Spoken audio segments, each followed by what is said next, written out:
మనిషి శరీరంలోని ప్రతి కణం ఆహారం నుంచి తయారయ్యే అమైనో ఆమ్లాలను వినియోగించుకుని నిరంతరం జీవక్రియలకు అవసరమయ్యే ప్రోటీన్లను తయారు చేస్తుంది.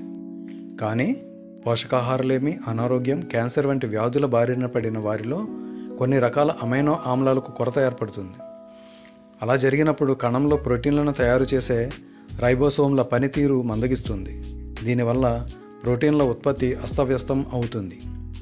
అయితే ఇప్పటివరకు ఖచ్చితంగా ఏ జన్యువు కారణంగా కణాల్లో ఇలా ప్రోటీన్ల ఉత్పత్తి అవుతోందని సైంటిస్టులు కనుక్కోలేకపోయారు. కానీ డీప్ లెర్నింగ్ AI మోడల్ను రూపొందించి దాని ద్వారా ఈ చిక్కుముడిని విప్పాడు హైదరాబాద్కు చెందిన మోహన్ వంశీ నల్లపరెడ్డి.